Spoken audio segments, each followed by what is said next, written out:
am María Gutierrez, and I'm going to talk about eculizumab versus placebo in primary progressive multiple sclerosis. Multiple sclerosis, it is a chronic disease that affects the central nervous system. Nerves are coated in a protective layer called myelin, which speeds up the transmission of nerve signals. People with MS experience progressive deterioration of myelin. Ppms, it is called this because from the first primary symptom it is progressive. Symptoms gradually get worse over time, rather than that appearing as sudden attacks. Now I will show you a video with more information of MS. I'm Professor Jérôme de Sèze from Strasbourg in France, just near Germany, and I'm involved from 20 years in MS, and I'm the head of the Department of Neuroimmunology in Strasbourg, and also I'm the head of the Clinical Investigation Centers where we perform the clinical trials, phase 1 to 3 trials in patients with MS. Primary progressive MS, or PPMS, is a particular form of multiple sclerosis occurring in around 40 years old. It's quite later compared with the classical relapsing remitting MS. PPMS is around 15 to 20% of the whole patient with MS, so it's quite a rare form of MS. But it's very difficult form to diagnose because there is no relapse, and of course it's more difficult to think about neurology when you have some walking difficulties but without clear relapse one day to the other. In my experience, the main symptoms for PPMS is walking difficulties that occurs progressively, and the first signs may be some difficulties to run or to make a long time running or walking. Fatigue is a very important symptom in all MS patients, but especially in primary progressive MS. It's quite difficult to manage because the symptomatic treatments are not very useful.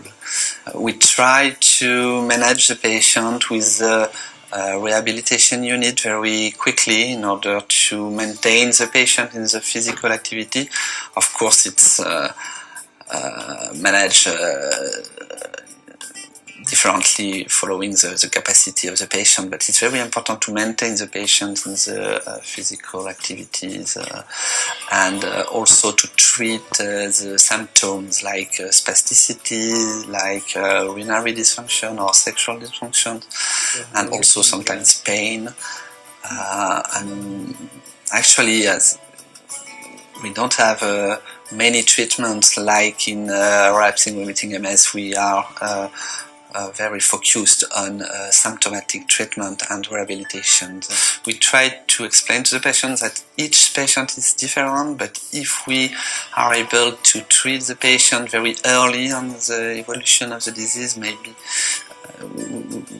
we should hope to block the progression of the disease and perhaps to avoid a severe disability.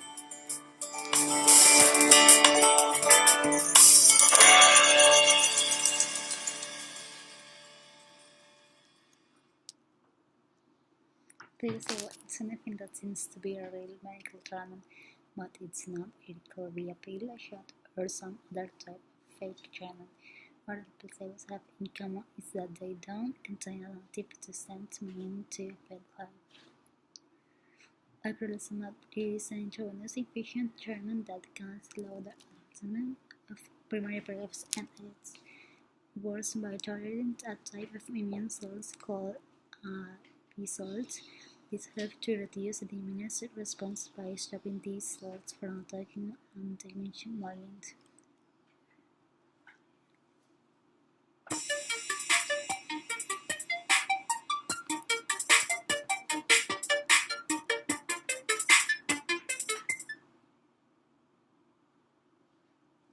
The U.S. Food and Drug Administration, FDA, approved multiple sclerosis, MS, drug, Ocrevus, US-approved medicine for the primary progressive form of the neurological disease, PPMS. Patients diagnosed with PPMS account for 10 to 15% of MS cases and experience gradual worsening of neurological symptoms. Ocrevus, known chemically as omalizumab, was also approved to treat the more common form of MS, known as relapsing remitting multiple sclerosis, RRMS, and will be available to people within 2 weeks. The immunosuppressive drug works to reduce the immune system's assault on the body's own neurons, and has the potential to significantly improve the lives of more than 400,000 Americans currently living with the disease.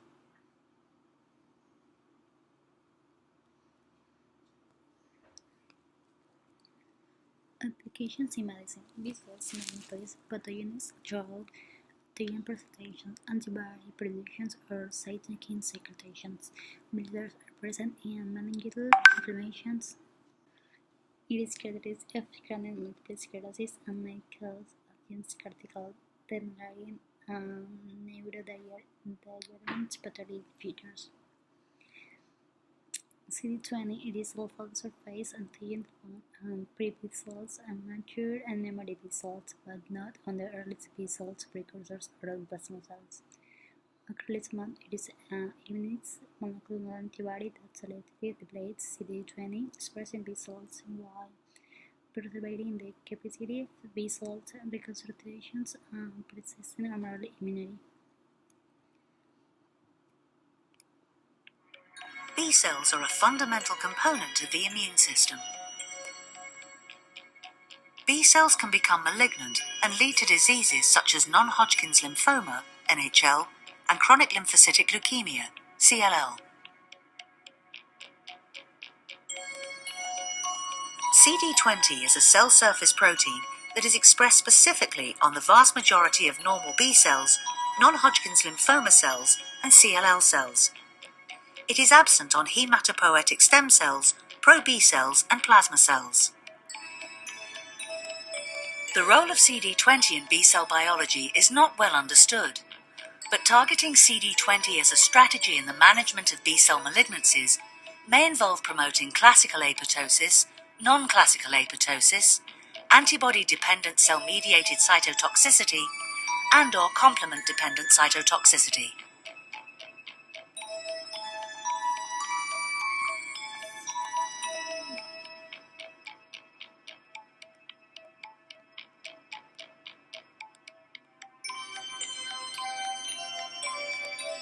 Genentech Bio-Oncology is researching new ways to target CD20 for the treatment of B-cell malignancies.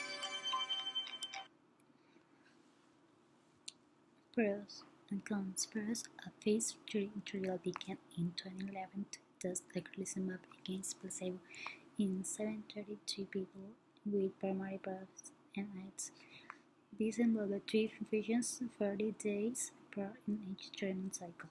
Results published in December showed that treatment with ocrelizumab reduced the risk of disability progression. The percentage of people with primary progression that had disability progressions after 24 weeks fell from 36% without treatment to 30% with ocrelizumab. Those taking the drug scored better on the time needed to walk 25 feet. Ocrelizumab also reduced the rate of brain atrophy. Shrinkage showed on an MRI.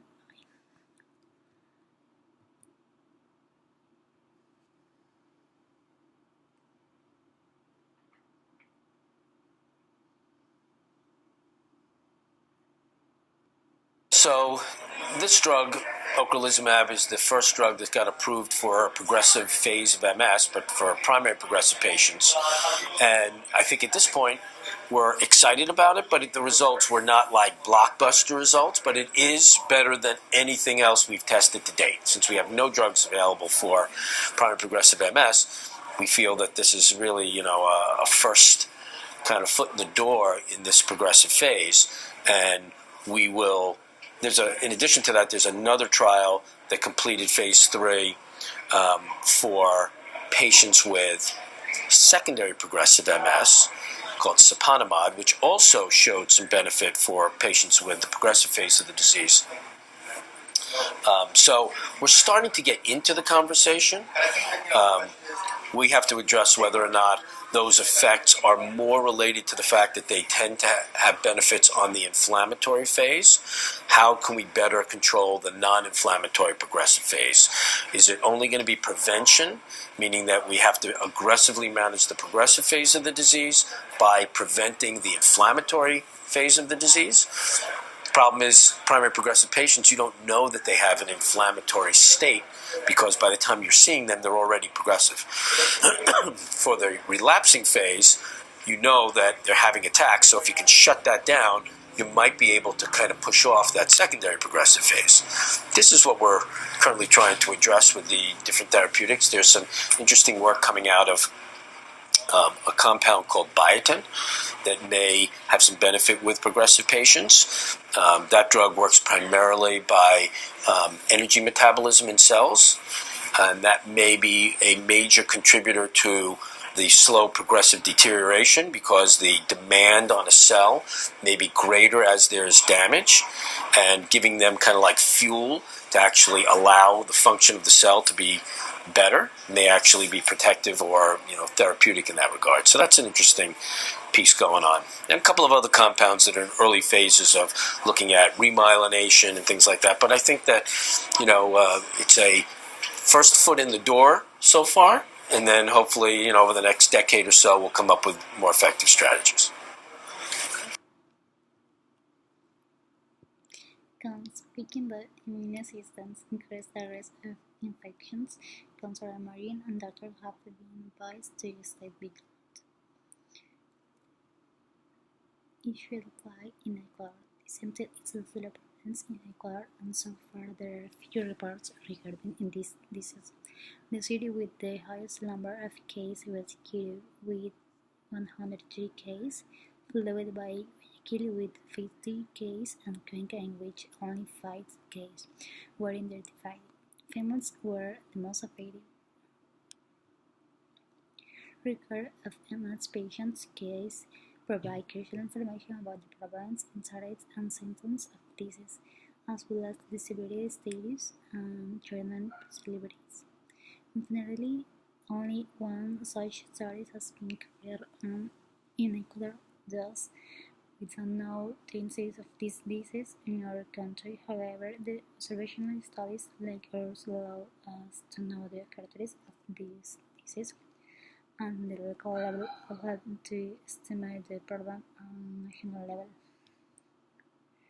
Hospital studies have shown that approximately 25% to 50% of MS patients develop form of major depressions during the course of their life, which is 2 to 5 times higher than in the general populations.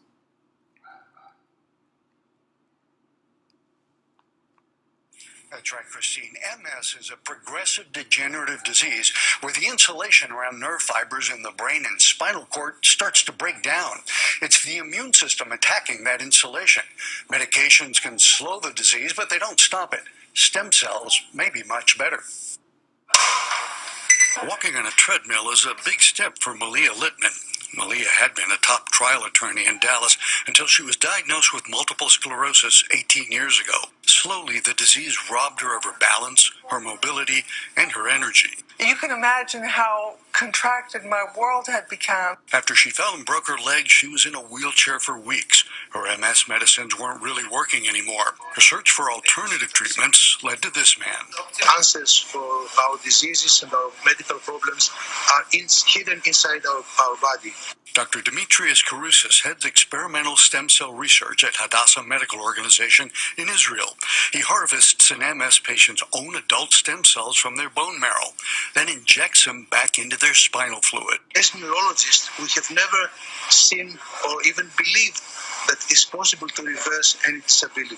Within the first 24 hours of her first treatment, I picked up my leg and went, oh my God, and I just started crying. She says her speech is more clear, she has more energy, and she's adamant it's no placebo effect, pointing to a number of tests before and after treatment that show improvement. Hadassah says one MS patient was able to walk again. Its researchers are now collaborating with teams at the Mayo Clinic and Harvard, finishing a double-blind study to prove its effectiveness. And look what I can do now. Isn't that not amazing?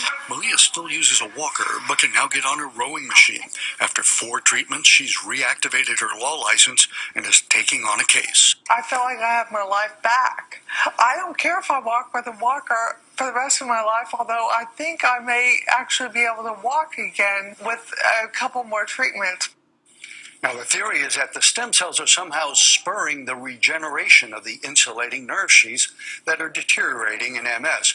But the course of the disease is so variable that Malia's improvements may not be due to the stem cell treatment. That's why the double-blind trial is so important. And by the way, Hadassah researchers are also looking to see whether this might help ALS patients as well. But this double-blind study, that's how you can sort of figure it out. That's the gold standard. Neither the doctor nor the patient knows whether they're getting the actual treatment. Yeah. That way you can kind of eliminate as much as you can of the placebo. But that was incredible. Yeah. I mean, if it holds up in those trials, it's really incredible. Yes, sir. As she said, she has her life back. Yeah. Right? Amazing. Big time. Everything. Thank you, doctor. Conclusions.